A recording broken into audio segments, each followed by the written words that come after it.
Okay, we're going to do a pretty quick video here of the harmonic balancer and the timing cover and sort of the relation to the timing marks there.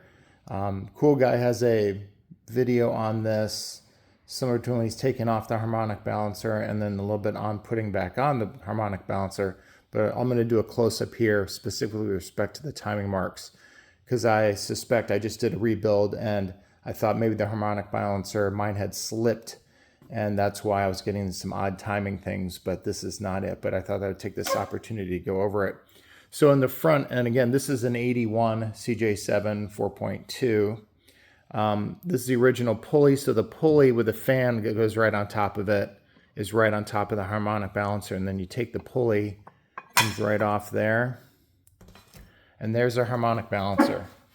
And I've actually seen some other images to see if mine slipped.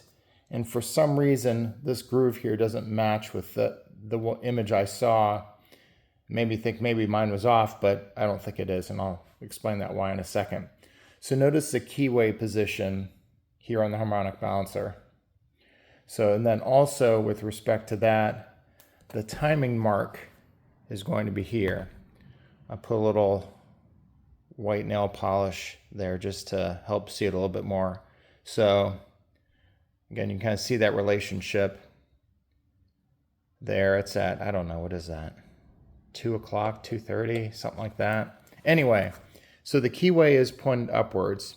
And just to verify, this is top dead center. When the keyway is at 12 o'clock up, this is top dead center.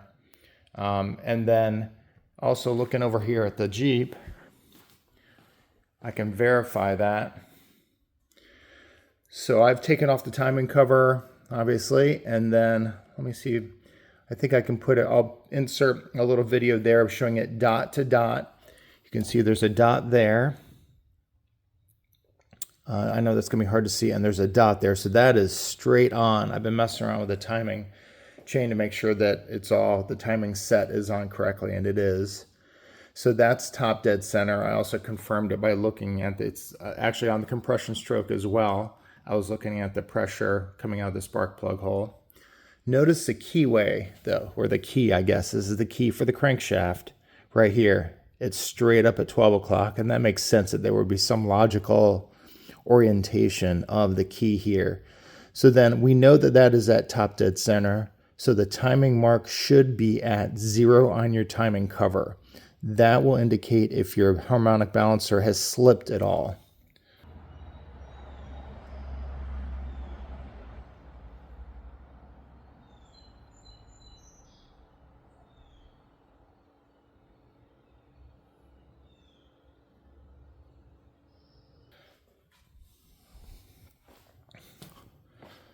So going back over here, I forgot to mention that there's a little rubber, and I guess that's part of the vibration part. That's a rubber, and I've heard that that can deteriorate. Mine's still pretty good. This is original. Mine is still pretty good there. And the machine shop painted it while they had it, and I cleaned it up. And so there's a close-up of the back. Kind of see again, there's the keyway there. It's pointing up towards the pulley hole there. Again, there's that same rubber. When this deteriorates, apparently this thing can spin on it and mess up the timing. So you're showing 20 degrees of timing when it's really 10 degrees of timing, because the mark is not jiving with the relationship to the cover here. And also, just to take a look, the timing cover seal, and this usually comes with the timing cover gasket kit. I got the Felpro. While I'm here, might as well. I'm replacing mine just while I'm at it. TCS 45458. It comes with the, there it is there, the gasket. It comes with a little RTV, and it also comes with a new seal there, and you can just press that in there. Anyway, so and this goes right inside there. So you can actually, we can do the little test here. That's going to slip right in there exactly like that. Now notice that the timing chain cover, that part is that part is facing downward. So that's where the oil pan goes in there. So you actually have to undo 4 bolts in the oil pan to get your timing chain cover off. Kind of a pain in the butt. But so if we put that in there and we even just eyeball the relationship between this being flat and 90 degrees for the keyway, that's pretty darn close. Now, if your harmonic balancer is going to be off, whatever, it's likely to be off a fair amount, but just in case. But then we can kind of see here, I just eyeballed it. Let's take a look at this. So what it's actually showing is, and the second mark is 0. I was counting the marks here and giving the 16, 12, 8, 4, 0. The one I marked in black there, the second one is actually the 0 mark. So this is actually 2 degrees before, but again, I just eyeballed it. If I put that right at 0,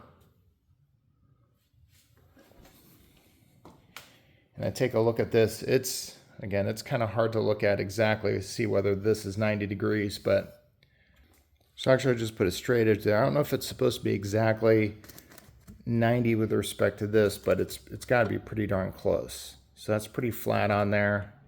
And again, going over, that's just about 90 degrees. You could go nuts with this and you could probably find a framing square or something like that to put along here and measure that, but that is pretty darn close to 90 degrees. Again, this is at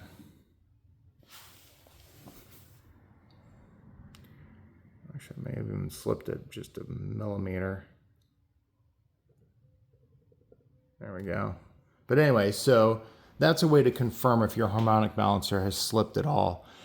If you have any view into right past, in fact, you can see it with the pulley on there. If you can see the keyway, take your fan off, take a look at that, bring it to top dead center, which isn't that difficult, and then see if this is actually marked right here at 0.